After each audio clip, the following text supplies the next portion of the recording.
Well, hello, everyone, and welcome. We are so glad that you are here with us today.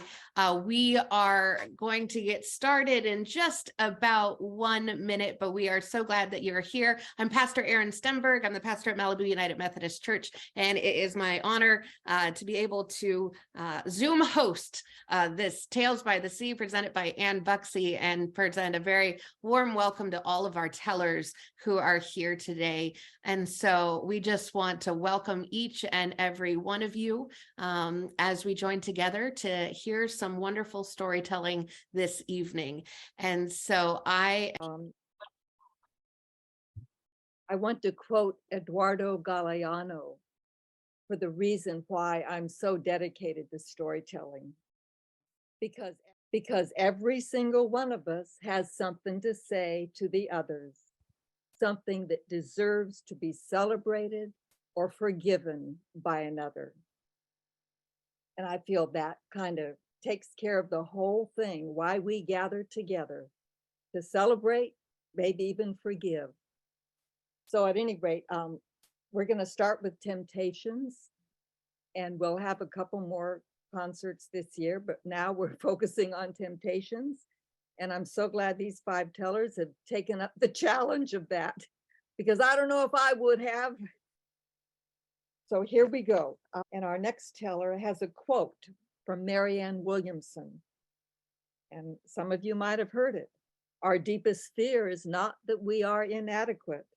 Our deepest fear is that we are powerful beyond measure. It is our light, not our darkness, that most frightens us. We ask ourselves, who am I to be brilliant, gorgeous, talented, fabulous? Actually, who are you not to be, is what Marianne Williamson asks. And this is a quote that Vicki, Dello, Joio, our next teller, wanted me to give you. So here she is, Vicki Dello Joio. Thank you so much, Anne. Once upon a time, there was a Taoist monk. He decides that he wants to leave his village, get rid of all of his belongings, move up to the mountaintop where he can meditate, pray for a world out of balance. So he does. One day, he's sitting in front of his cave, meditating, breathing in and out, in and out. He hears this voice in the back of his head. It says, you know, you're getting really good at meditating. I think you made a really good choice by coming up here.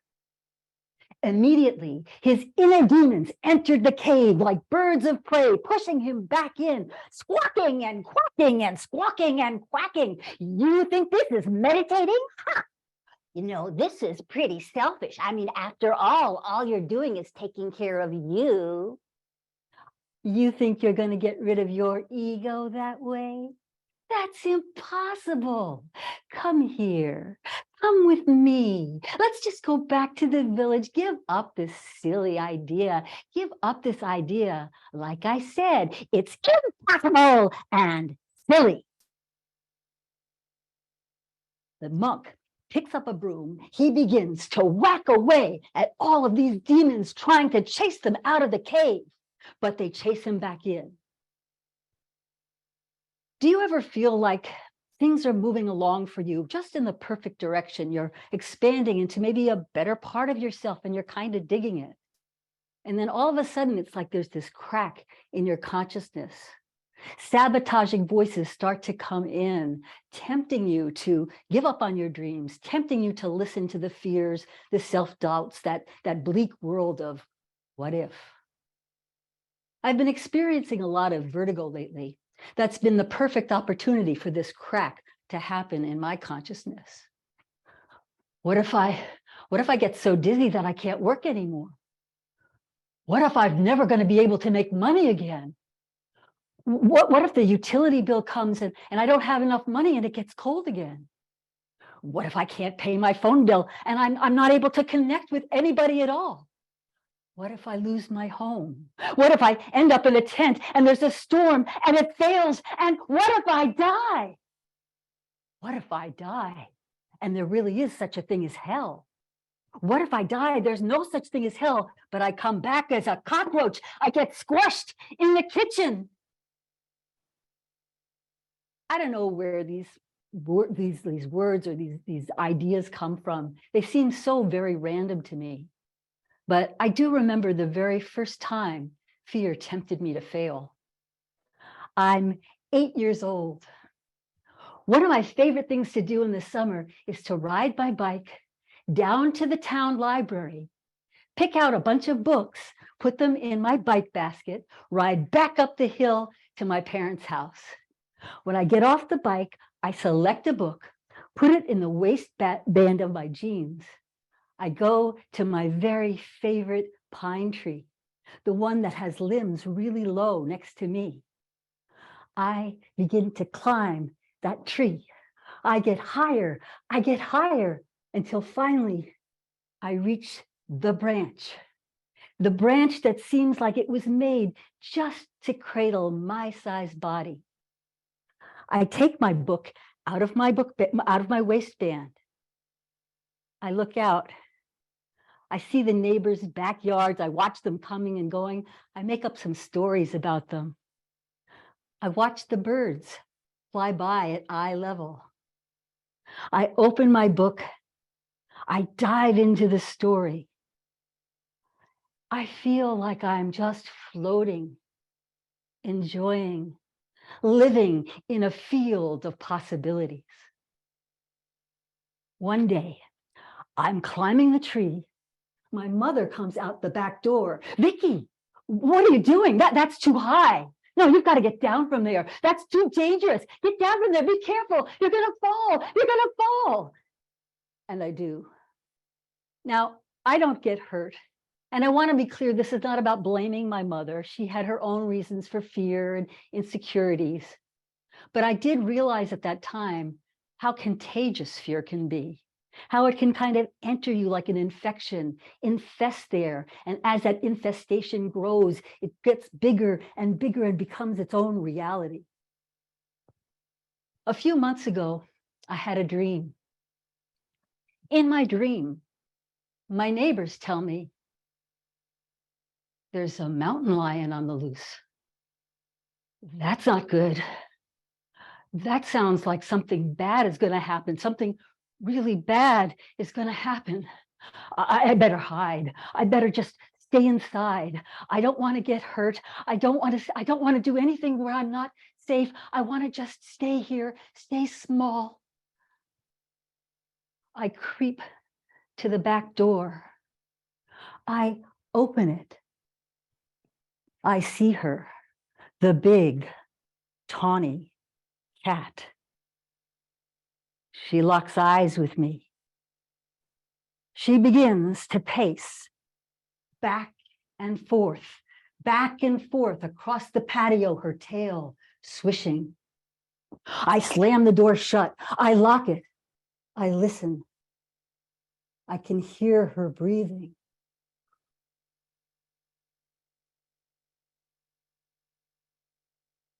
Then she's pushing against the door. She's trying to come in. She's pushing and the lock fails. The cat comes in. Now I'm a woman standing at the sink, washing dishes. I'm not going to pay any attention to whatever that is back there. Nope. I just going to wash dishes, just take care of the mundane, make sure things get taken care of, just keep the status quo, don't change, just ignore it, just deny it, just stay safe. Can't you see the lion? It's come in. I jump onto the lion's back. I grab her by the scruff of her neck. She begins to try to buck and push me off. You're not going to consume me. I am the lion. I see Vicki. I want to be with you. Don't you know I can help you? I am your life force. When she jumps on the back, she's trying to control me. I know. I don't want to hurt her, so I move pretty gently. I don't want anything bad to happen to her. I just want her to realize something different. I want her to realize that she can reach her full potential. The woman at the sink washing dishes, I'm just going to pretend that's not happening. Just keep taking care of business, just one step at a time. Don't change, don't change, don't change. I'm not going to change. I won't change. You can change. Don't you feel it? You can change. Just ride the energy. Just let yourself feel it. Ride that energy. No, I'm scared. I wake up. For the last 20 or so years, I've been leading an annual event at the beginning of the year that I call Nourish the Flame. I'm a Qigong master teacher, which basically means that I'm a teacher who has taught teachers, who's also taught other teachers my Qigong system called the Way of Joy. Before the pandemic, I decided I want to have a big space where I can do this annual event. So I rent one. It sells out immediately. It's totally full. So I let go of that space. I rent another. That one sells out. I rent a third one, then a fourth one. Finally, I rent this huge space. Registrations keep coming in. There's so many people. There's so many people. There's so many people. What am I going to do? Oh my gosh, how am I going to take care of all those people? There's so many details for me to think about. What if people have registered, and what if they don't come, and then I won't have the rent to pay for the space? Or what if they do come? What if they do come? What if I don't do a good job? What if I fail them? What if I fail me? What happens if they hate it? I don't know. What if they figure out that I'm a fraud? You are a fraud. That's what you are. You are a fraud. You don't know what you're doing. What do you think you are? You think you're like Master what's his nuts? No, you can just let this go. Come here. Come to me. You can let it go. You can cancel that event. Nobody's going to care. Just come here. Be safe. You don't need to take any risks at all. Just get comfortable. Just let it go. You're fine without it. Just give it up. It's not that important. We can watch TV. We can open the refrigerator. Maybe there's ice cream. You're right. It's not that important, and people won't care. I mean, it's true. I don't want people to think that something bad about me. I don't want to look like I'm not doing what I'm supposed to be. I should just stay here. I just want to stay small. I just want to stay safe. I make a different choice. I decide I do not want fear to rule me. The day of the event, I'm standing in this big space. It's still empty, and I can hear these voices. Then some people start to arrive. Then a stream of people. Then a river of people, all coming in. The space fills up with people laughing and talking, excited about what we're going to do. We begin to move energy together. We begin to play with Qigong. We begin to set our intentions for the year ahead. We sing, we laugh, we dance, we improvise, we play. We're all living in this field of possibilities. The monk takes his broom and puts it aside. He goes into the forest where he begins to gather nettles. He brings the nettles back into his cave and makes a tea. He invites the demons to come in to have tea with him. They surround him, quacking and squawking and you. The monk drinks his tea. He breathes in and out. He can hear those fears tempting him. He can hear what they're saying, but he decides he doesn't need to control them or be controlled by them. Rather, he continues to focus on inviting the world to come back to balance. Thank you.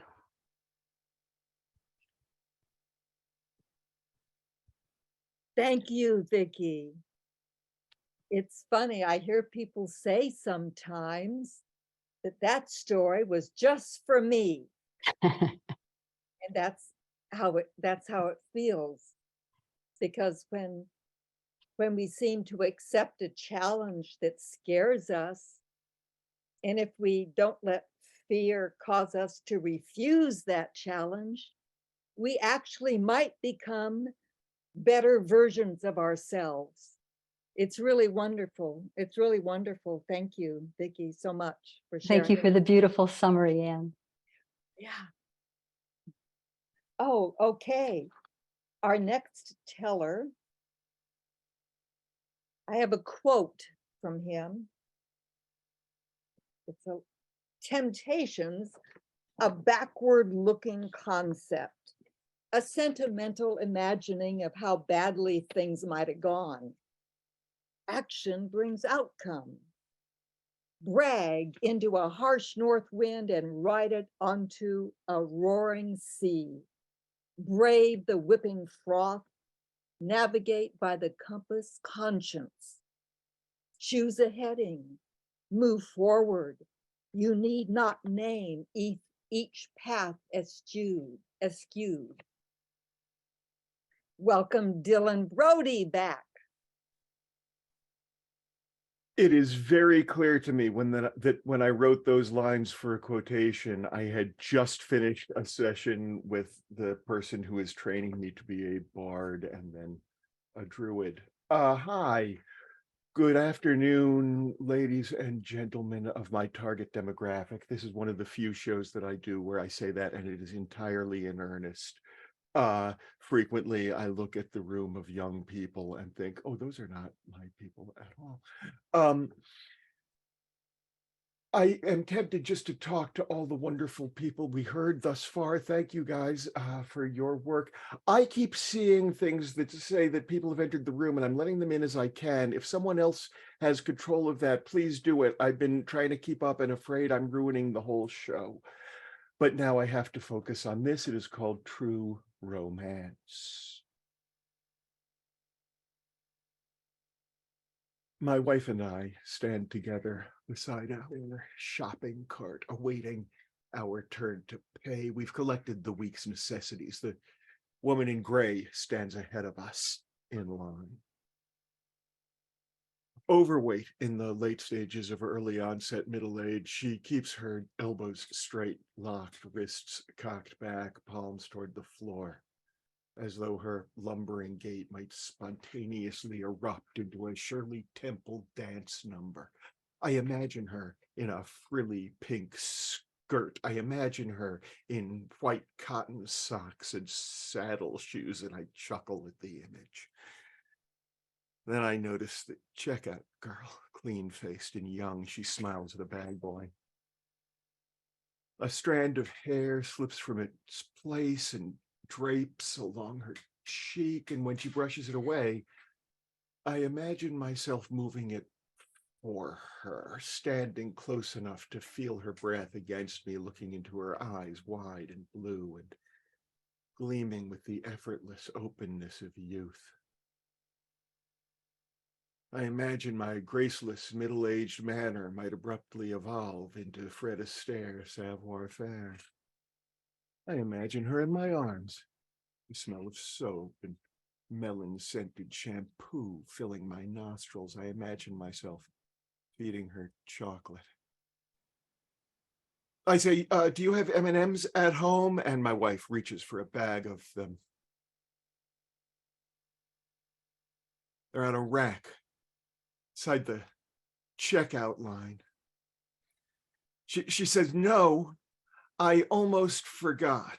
And then, thanks, you're a good husband. My wife grasps my hand and rests her head against my shoulder. Sunday afternoons are the time we get to spend together and the time to get the shopping done. Now, 26 years into marriage, we've settled comfortably into the practical use of our time alone together. Shared chores become secretly romantic at first, an odd opportunity for intimacy, but eventually they just become ritualized. Now we make our lists by rote and we collect the same items every week. We stand together on the checkout line. She grasps my hand, rests her head against my shoulder. Today, though, it's a little different, just a little. That checkout girl. She must be new. I would have noticed her before. I imagine myself single. With my wife's head resting against me, I imagine taking off my wedding ring, hiding it in a pocket. I imagine flirting, shamelessly testing the young woman at the register for father issues, grandfather issues I might exploit. Winning her with a flash smile, a one-liner. I imagine her liking gray hair. This impossibly young, improbably fresh-faced young grocery clerk. I imagine her in a pink frilly skirt, saddle shoes, white cotton socks. I imagine that as she checks me out, she checks me out.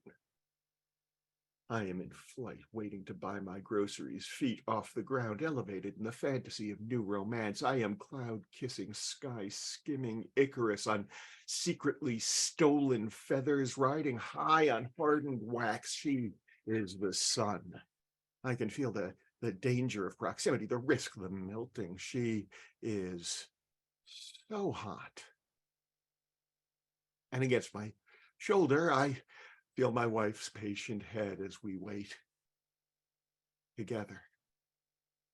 She and I shift our weight. In unison, our feet grounded side by side on the cool supermarket floor, we feel one another's familiar, loving warmth. I gaze at the checkout girl. I watch her hands move, sliding items past the scanner for the woman in gray ahead of us.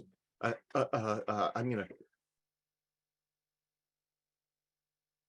perfect manicure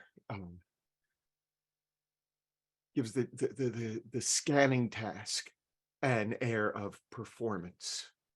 I imagine the touch of those hands, those pale, slender fingers tracing the contours of my face, the shape of my chest, the curve of my ribs. I imagine those fingers moving through the texture of my hair, a slow, sweet kiss, a sunset, a hillside, a warm breeze in the cool shade. The woman in gray presses a wrong button on the keypad. She starts over. She's swiping. She's repressing. I'm repressing.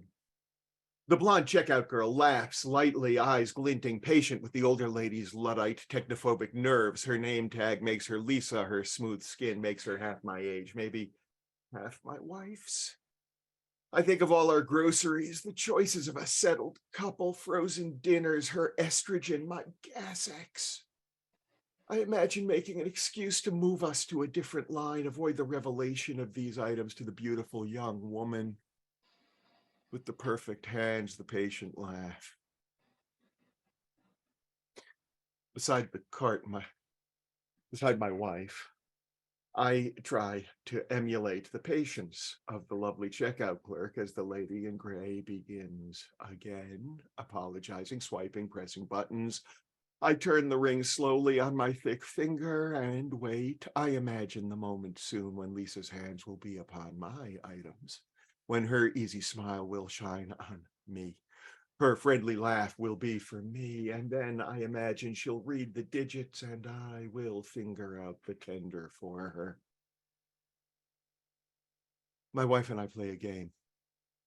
As we load the groceries onto the little conveyor belt, she tosses them, not looking out of the cart and over her shoulder, and I catch them and place them on the moving mat. We like to imagine that we are Tom Hanks and Peter Scolari with the produce and the bosom buddies opening sequence. At least I imagine that, and I imagine that my wife imagines the same thing today. I also imagine that Lisa, the lovely checkout girl, finds us delightful. I imagine that she laughs at our antics like a child seeing her first juggler. I imagine that she thinks someday she will be in a relationship like ours. I imagine that she admires my physique. Not bad for an older guy, she thinks in my mind. I imagine that she is my wife, that my wife is her. I imagine me and Lisa playing this game at the other end of the trip, as my wife and I will in just a few minutes, her tossing me the items straight from the crinkly brown bags, me putting them in their appropriate places in the kitchen. I imagine us in a small apartment, starting over, Lisa and me, in a small apartment, as if I were her age, as if I could. A couple in their 60s watches us from the next stand over. I cannot eavesdrop, but they're pointing and muttering. I cannot risk a break in the connection with my wife. The concentration of the near juggling act we perform as a ritual, as a game every week. I dare not risk dropping an item, breaking the flow. I want to look cool for Lisa, to impress her, pay the bill, and get out of the store without my wife ever knowing that I've had this little tryst in my mind, that there would be this departure from reality, this exploration of unexpected, impossible romance. I wonder if the older couple at check stand 8 disapproves of our antics, or if perhaps they wonder when they stopped having fun together at the market. I imagine that the woman finds me very cute, very attractive. I imagine that she keeps those thoughts a secret from her husband. I imagine that they have been married twice as long as I. The last item hits my palms and I drop it to the mat. I hit a button on the imaginary stopwatch and I shout time, and as we always do, my wife and I throw our hands in the air, partly to show the imaginary judges that our task is complete, and partly as a private victory celebration, because every week in our imagination, we are winners. The old couple at check stand 8 bursts into spontaneous applause, and as we take a small bow, Lisa begins scanning our barcodes.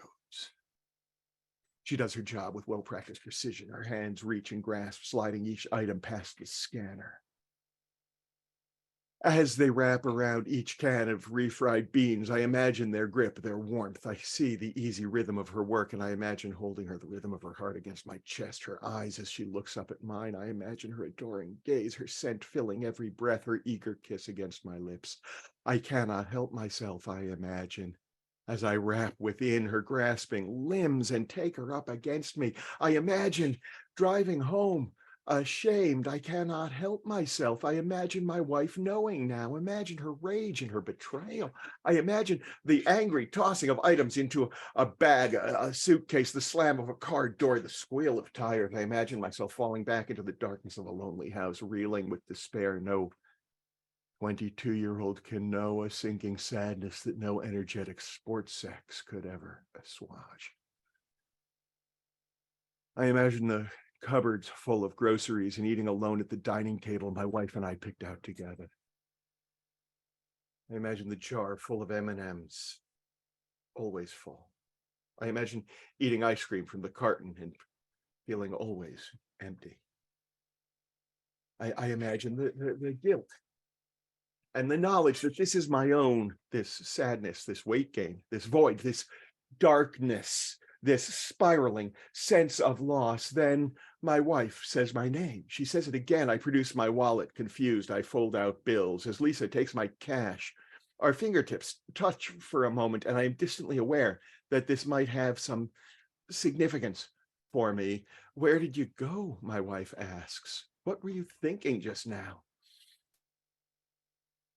Squeezing the breadth of her shoulders with my free arm, I reach for the card and say, I can't imagine. Thank you so much for letting me do the first ever, I think, live performance of this story. And also, I would be remiss if I did not say this. The guild of which I'm a member is about to go on strike. I do not undermine my guild. So I have a couple of slots for people who wish to write in any form. I am a writing coach and I run workshops. You can go to activevoiceproductions.com, click on education. I have openings at all of the workshops right now. And I love private coaching if any of you are interested. And boy, was this fun. Thank you for involving me, Anne and Erin. This has been delightful. Well, look at your imagination. I'm going to be kind of leery of these older men that I see in stores from now on. Oh, we all want you. We all want you. I'm just leery of everybody now. Well, you know. Thank you, Dylan. Thank you so much. A little scary, a little scary. Okay, we've got couple more tellers, and I want to introduce the next teller with his quote from Oscar Wilde, which we might have used before, but it's a great one. Life is too important to be taken seriously. Please welcome Mike Lambert. There we go. Okay, I have my voice now. Oh, hello everybody, and thank you, Anne. And I wish I had read that quote before I wrote this story, but alas, here we go. Shoplifting was out of character for me. I had always been the good kid. Straight A's in Berkeley Hall School, star pupil in the Christian Science Sunday School, never argued with anybody, never got into trouble. I was pathologically well behaved and damn proud of it. It was my sister who had behavioral issues, big time. Mom said she was incorrigible, and while I was never sure what that meant, I knew it wasn't good. One thing you could say for my sister and me, we were predictable. It's the one thing we had in common. I could be counted on to follow the rules, and she could be counted on to break them. I collected baseball cards. She collected detention notices. I would save my allowance to go to movies. She would steal my allowance to buy cigarettes and then blame the cleaning lady. There is a theory about families. It has to do with roles. The idea is that a family is a little bit like a cast of characters in a play. And in that system, that family system, these roles are powerful and they demand to be filled, whether we want to play them or not. Kind of like Carol Channing in Hello, Dolly. I don't think my sister and I were all that different at the core, but the roles we played, night and day. I was squeaky clean. She was squeaky from. Of course, she resented me. How could she not? And she found ways to express that early, like when I was in kindergarten and I had just learned to write my name for the very first time. She was 3 years older than I. I was so excited, and Mom was so proud of me. And there's nothing better for a good boy than Mom being proud of me. And then my mom pulled down her bedroom window, a bedroom window shade a few days later, and saw the letters M-I-K-E scrawled across it in big, bold, dark purple crayon, purple, my favorite color. I felt terrible. I couldn't believe I'd even done something like that. Only later would I learn that the signature was a forgery, executed by my diabolical sister with such skillful realism that even I was convinced. I was very gullible. It was a brilliant move on her part, though, when you think about it, because she switched our roles, if only for a few minutes, just temporarily. Then it was back to the status quo. Mom and Dad were stuck in roles of their own as well. They fought. I wrote here all the time, but I would say they fought much of the time. I'm trying to get real. Dad had a drinking problem, and that made him very gregarious at parties and restaurants where he would launch into a spirited rendition of Nothing Could Be Finer Than to Be in Carolina at the drop of a swizzle stick. If I had Aladdin's lamp for only a day, I'd rub it, and here's what I'd say. But it also left him with a constant zombie-like glaze over his eyes that made it hard for him to be the dad I wanted him to be. I had high expectations, I will admit it. I wanted a mix of Noel Coward and Steve Reeves. Dad was more like Ralph Cramden or Willie Loman, always looking for his big break, angry at life for not giving it to him. And while he yelled a lot, he would take out his deepest rage, not so much on any of us as on our house itself. He could throw a left hook straight through drywall and not even wince. When the neighbors asked why we had painters coming to our house so often, I would tell them Mom just couldn't make up her mind between beige and olive. Those were the only colors we had back then, beige and olive. Some places that's still all they have. Have you been to La Cañada lately? Mom, on the other hand, was nearly always sober, which was a shame, really. A drinking problem might have helped lighten her emotional load a bit. Instead, that became my task, but only for a lifetime. Not that she didn't try to drink more. She loved vodka gimlets, but they didn't love her. More than one, and she'd end up face planted on the bathroom floor for a day or two. Mom would make a point of letting us know that Dad's drinking was the reason we couldn't have nice things. But I think she was just jealous that he could drink and she couldn't. When her fights with Dad got too heated, she would scoop my sister and me up in her big Galaxy station wagon and cart us off for 2 or 3 days to one of the many hacienda motels that dotted all of Southern California back then.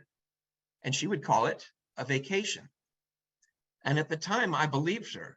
She might have even believed it herself, but now I know no one goes to Bell Gardens for a vacation, even if there is a pool with a slide, which Mom said made it count. And when vacations didn't work, she would resort to more extreme measures. We went through a lot of wall-to-wall carpeting, but beige and olive can only do so much to dull the pain. And it wouldn't be long before we were vacationing again in Montebello. Don't get me wrong, it's not that there weren't some fun times as well. Seriously, Dad loved to sing the Trouble Song from the Music Man while prancing around the house in his boxers with me on his shoulders, and I loved that. And Mom was a super avid, huge Dodger fan, and we would go to games together, all of us, all four of us. We never even ate dinner together, but we went to Dodger games like a real family and got autographs after. So we were capable of having fun. And fun was really all that I was looking for. That day that I joined my 2 neighborhood pals, Craig Heffron and Brian Bolmeiser, on our weekly Saturday bike ride through the West LA Veterans Administration and over into Brentwood on my red Schwinn Stingray bike with the butterfly handlebars and the banana racing seat and the high-back sissy bar.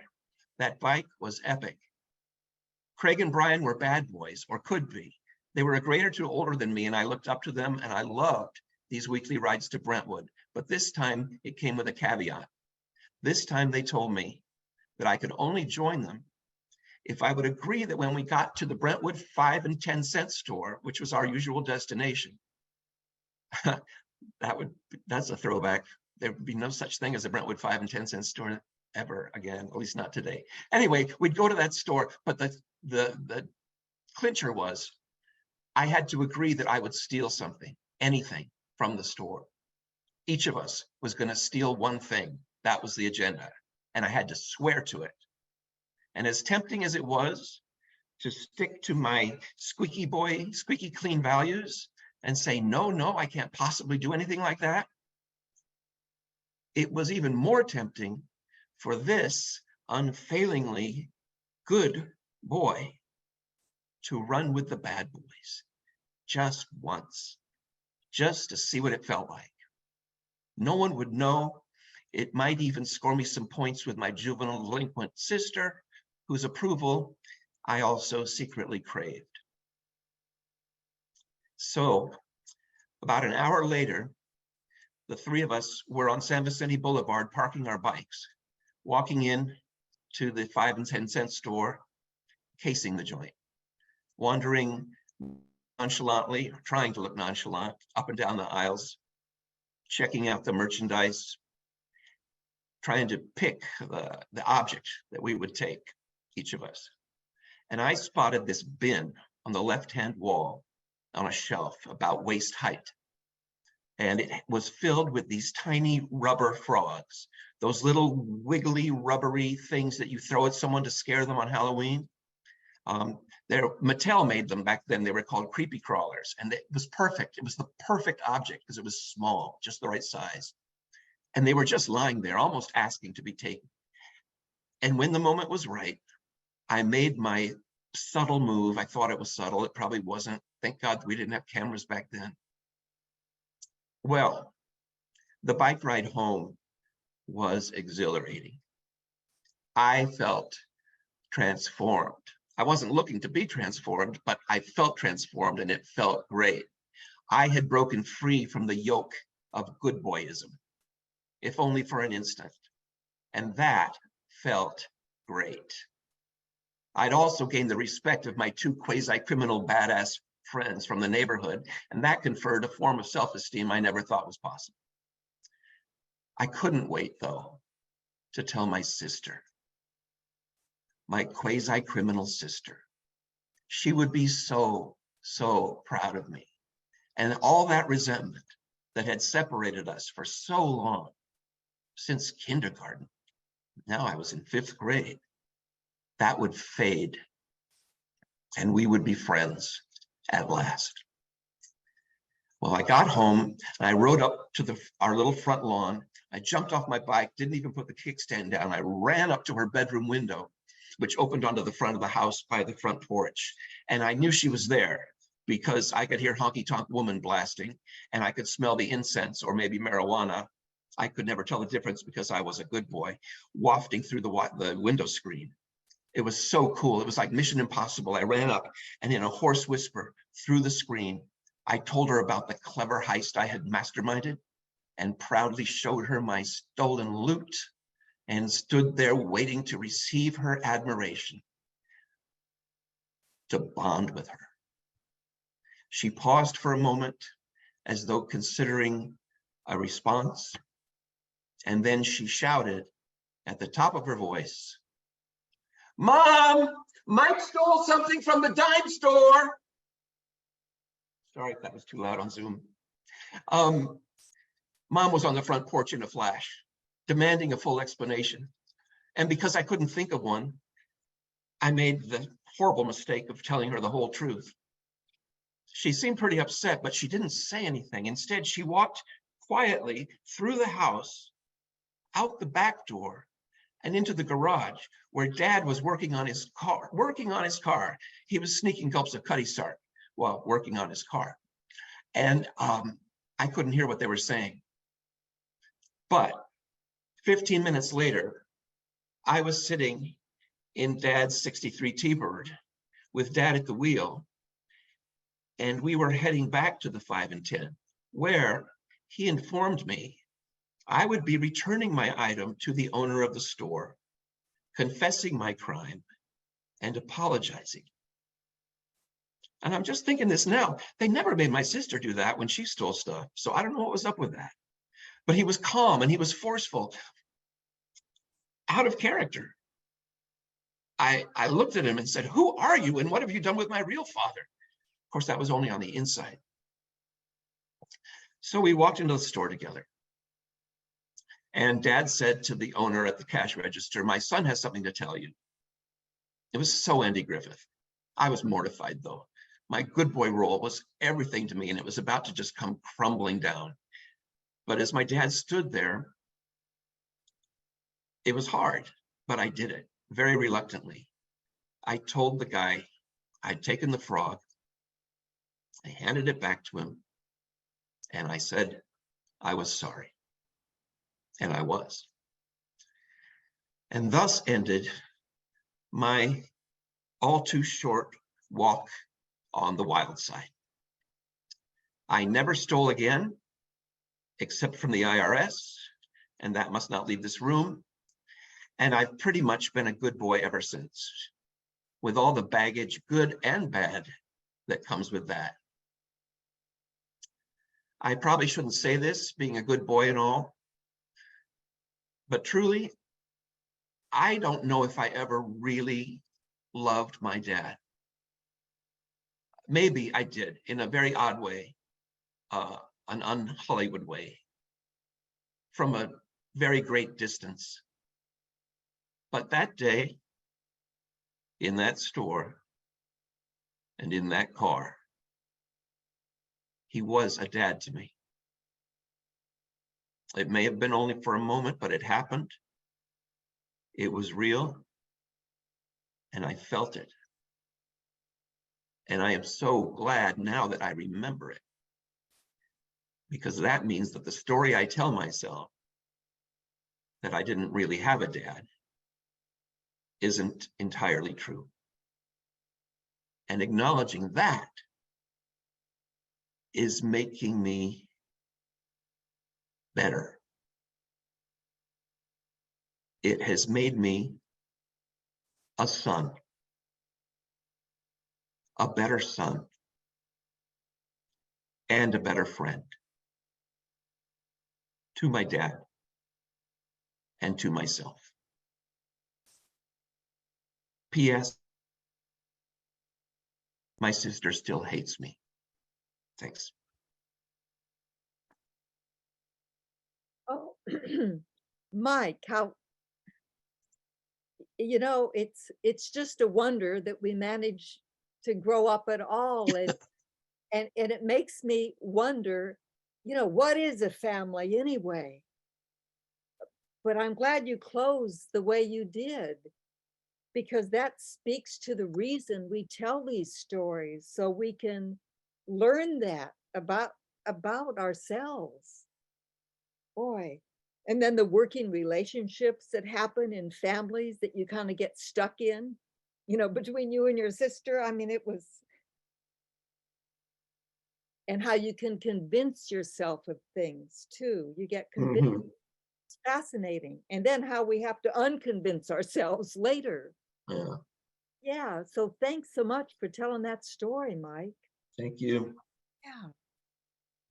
Well, we have one more teller, and here's a quote.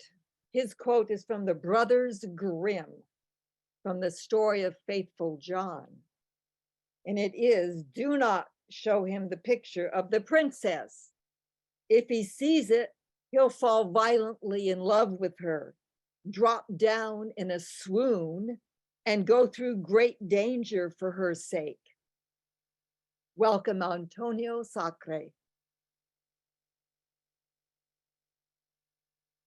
It is so good to be here. It is so good to hear those amazing stories. Thank you, storytellers.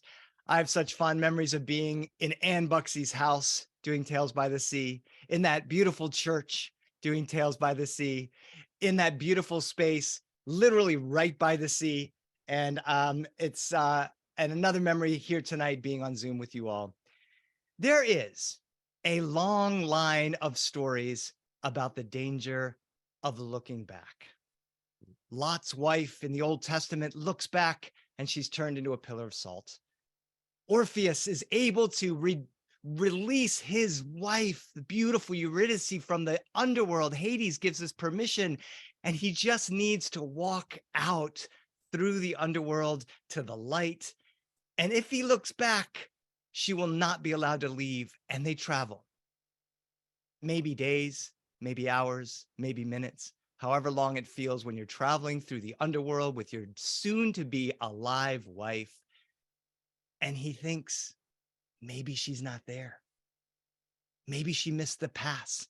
Maybe there's a misstep. Maybe she went down the wrong way, and he turns literally with a half a foot out of the underworld, look back, and his wife is there, and she disappears. There's a whole nother tradition of stories of do not open that door. Pandora's jar, or Pandora's box, depending on the version. She is blessed or cursed with curiosity, and then she's told that she can't open the jar. What does she do? Anytime I read these stories as a kid, I'm like, that's stupid. That's stupid. Don't give her curiosity and a jar with amazing things in it. No. In the Arabian Nights, that wonderfully, horribly misogynistic disaster of a story that I grew up with. I love all of them for sure. The tale of the one-eyed beggar. The one-eyed beggar is the son of a king, and he meets another son of a king who tells him if he goes to that palace, he will see things beyond his wildest imaginations.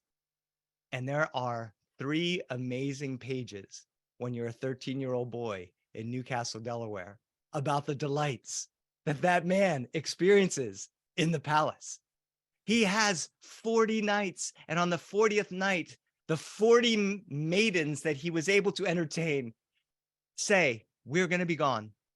And there are 100 doors in the palace, and each door behind it is something even more amazing than the door before. And you can open up every single one except for the very last door. And as I read this, I think to myself, Well, if there are 99 amazing doors, why would he need that last 100th door? And he opens up, and each door is amazing and more amazing and more amazing. And when he gets to the 100th door, he only has 2 hours before the 40 maidens will return, and his life will be one of unending bliss forever. And he opens the door. He opens the door as I would have opened the door. How many of you have opened the door? How many of you have looked back? How many of you have not opened those doors? How many of you don't even know? The brothers Grimm have the story of Faithful John. So some guy, he's dying, and he says to his helper, Faithful John, you have helped me in everything in my entire life, and now I am dying. And my young son, he doesn't know anything. Poor guy. Will you take care of him? Will you show him what it is to run this palace? My son, the young prince, will you show him what it is to run our lands? Will you show him what it is to be a kind and gentle ruler? And Faithful John, tears in his eyes, says, yes, king, I will do that. Your son will be okay. If it costs me my life, I will do that. And the king says, Faithful John, in my entire palace, there is one door that my son must not open, because behind that door is a picture of the princess of the golden dwelling.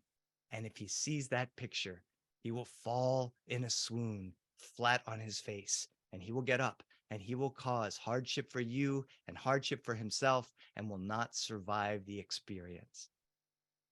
And then the king dies, and the young boy becomes the new king, and Faithful John raises that boy in goodness and in wisdom and in justice, and the kingdom flourishes. And it takes the boy about 15 years to realize that Faithful John will not take him into that room. And the boy says what I would have said. What's behind that door?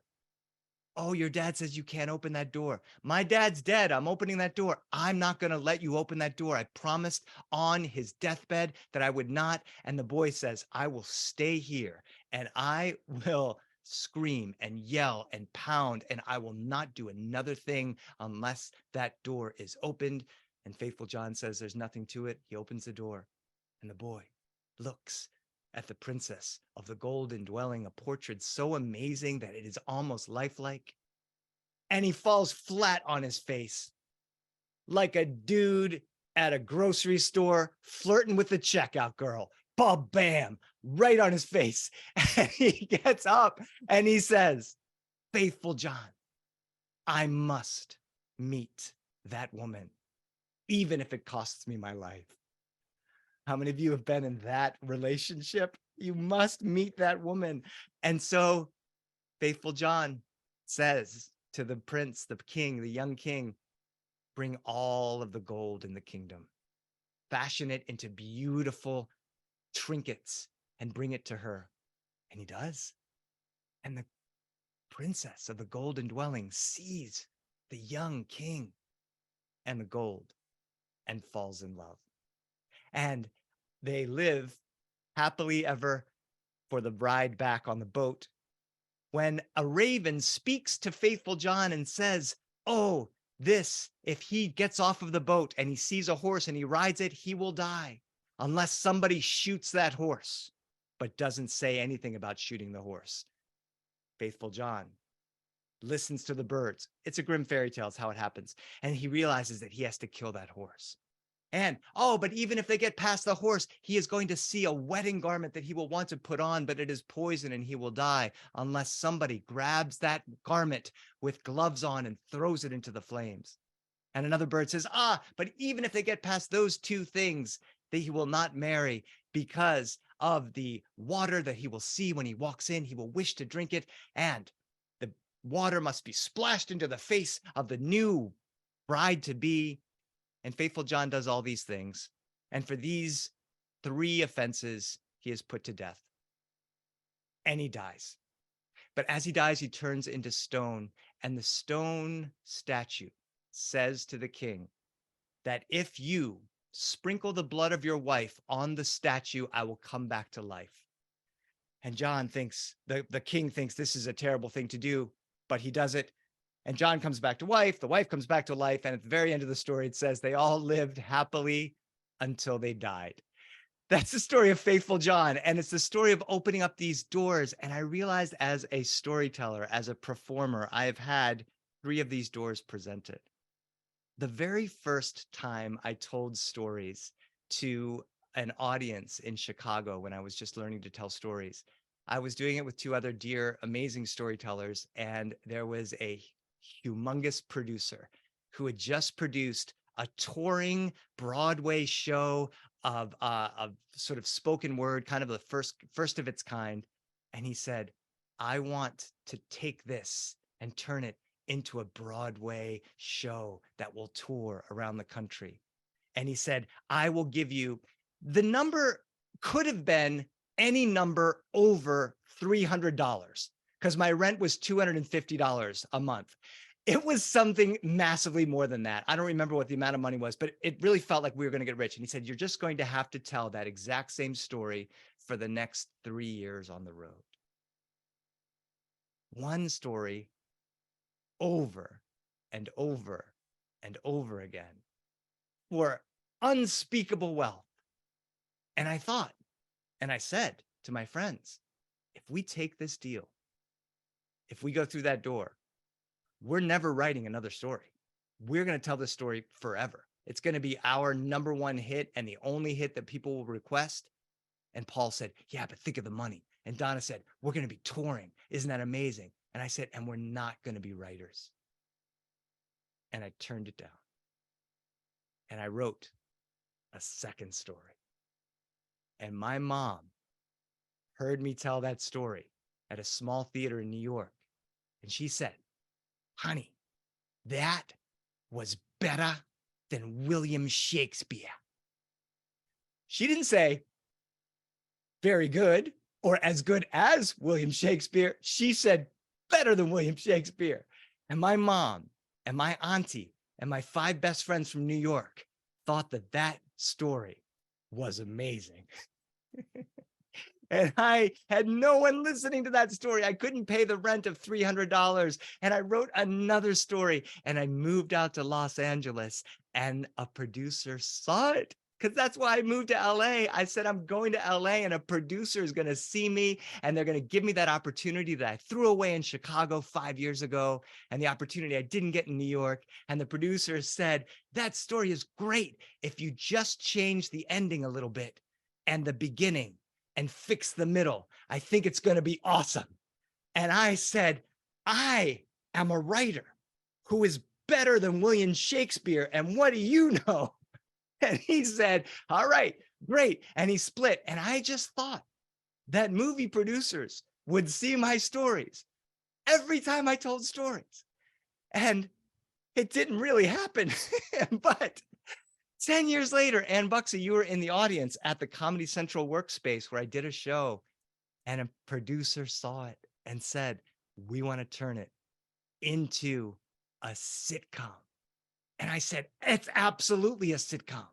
He said, it's a 3-camera sitcom and we're going to change all the characters. I said, that's right. We're changing the characters. And he said, and we're going to change the location because even though you said it in Miami, it should be taking place in Wichita.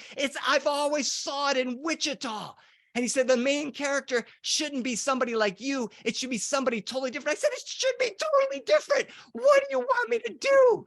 And we made that 3-camera sitcom set in Wichita with somebody who was not me. And we gave it to another actor. And the whole thing blew up in flames and nothing happened from it. And the producer dropped me and the agent dropped me. And I took the pieces of that show and I crafted it into the thing that I thought it was going to be. And it was never given the light of day. And just 6 months ago, I was telling stories in schools. The thing that I do it on Zoom. I do it in person again now. And it is my pride and joy. And I love it. And a producer saw this story and she said, shouldn't that be a movie? That story, that picture book that you wrote. I said, yes, it should. She said, shouldn't we change it? I said, looking back and looking forward, I said, I don't know. She said, why don't you write it and see what we come up with? And I wrote it and I sent it to her and I'm waiting to hear from her any moment now, that door is going to open and I'm going to go into it and we'll see what happens.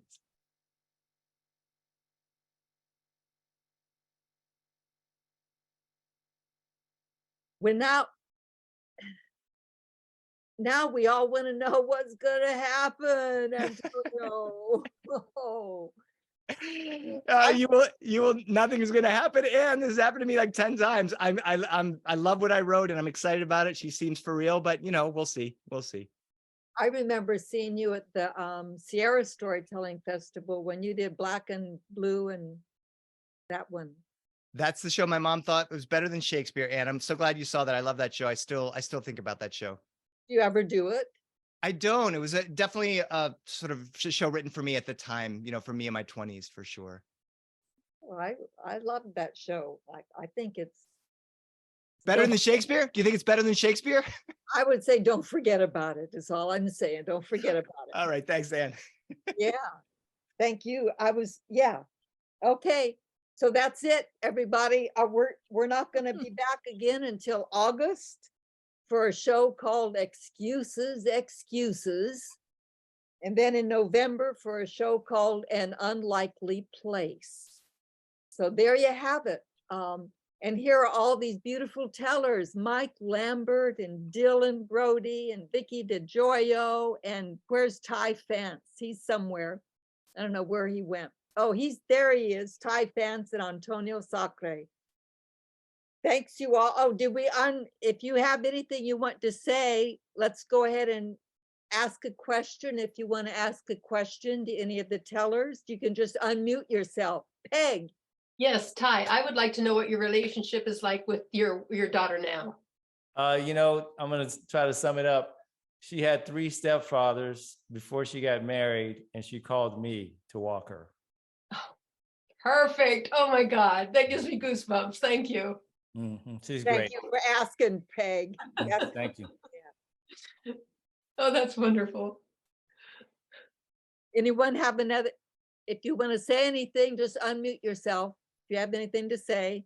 And if you also are able to put in chat, a number of people are putting their gratitude and thanks in chat as well. So I invite the tellers to open up the chat feature. Oh, I see. To be able to see them. I just want to say that I thought this was such a great variety. I love the variety. Every teller was so unique in style and story, and I just thought it was I usually can't do more than an hour of Zoom, but this flew by. Thank you.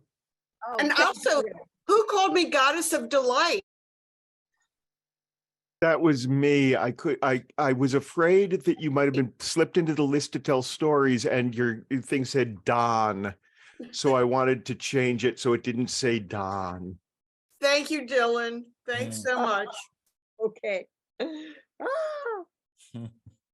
Okay, anybody else? If you want to say something, just unmute yourself. Otherwise, we'll see you. This has been kind of interesting to look at family too, because so many of you told stories about family and how we get convinced of who we are by family, and then how we don't have to, but how we can go beyond that and, grab at an opportunity that might come our way, even though we might be scared. Because I like your story, Vicki. I was scared recently to do something and thought, no, I can't. But you know what? I tried, and it wasn't perfect. Some people might have even said I failed, but you know what? If it was a failure, whatever it was, it became part of the event. So in a sense, it was just part of the event. At any rate, I would like to lift up, Antonio put in chat that he's doing LA Public Library gigs this summer for their author series and a big festival in October back east. So I wanted to let everybody know that. There are so many messages of gratitude in the chat as well. There was also a question of of being in person again.